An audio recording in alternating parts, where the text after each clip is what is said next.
This is our third video for this boy's life. This video covers the difference between Hedonia and Eudaimonia and the difference between virtuous and vicious circles.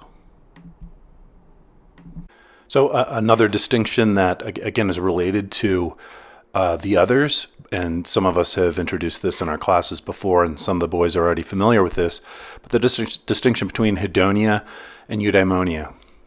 So, Hedonia is relatively passive happiness as pleasant feeling, and Eudaimonia is, literally it means good. Daimon means spirit, so it's good spirit. It's very different. It's as portrayed by the Greeks. It only builds over time, and you can't just have it 1 minute and it's gone the next. It builds over time, it's accumulated, and it comes from living virtuously and successfully throughout your life. And actually some of the definitions of it actually call it, activity. It's so closely related with the internal goods of activities that that it's really indistinguishable. So again, to put it in context, you've got Jack or Toby, who's kind of aware of this distinction, right? But who can't really get any traction with Eudaimonia. He hardly knows anybody in his life who has it. And again, the next best thing is the great feeling of amour propre. And so he's constantly taking the good feeling over the hard work that would be necessary to build actual satisfaction.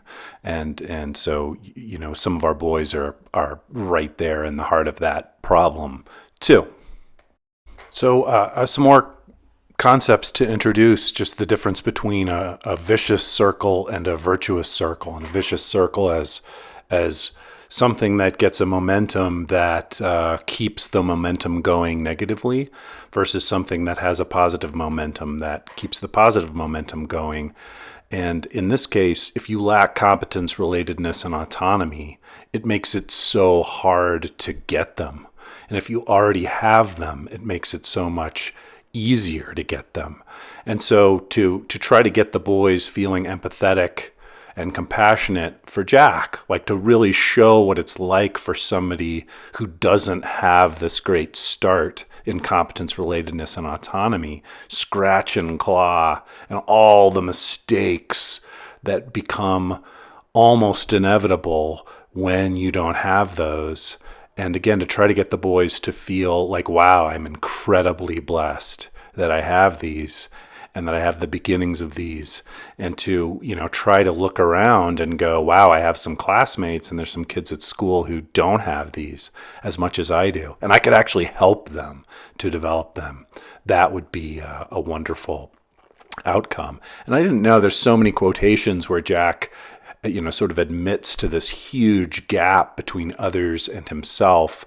And it's like, wow, I can never fill that gap. I can never catch those guys.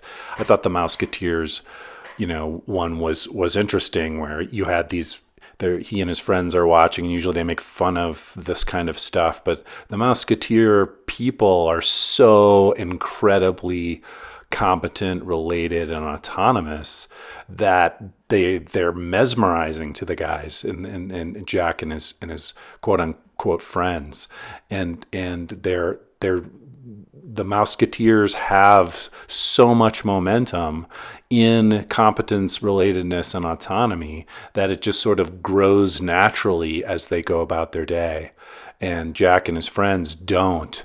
And again, they just, they get, circle into crime and delinquency.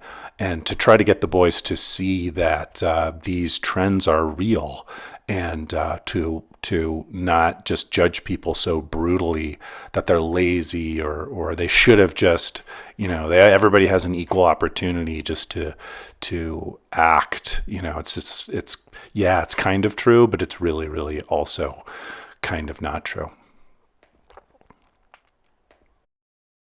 So key takeaways for this video: what is Hedonia? What is Eudaimonia? What is a virtuous circle? What is a vicious circle? How do vicious circles play out in Jack's life?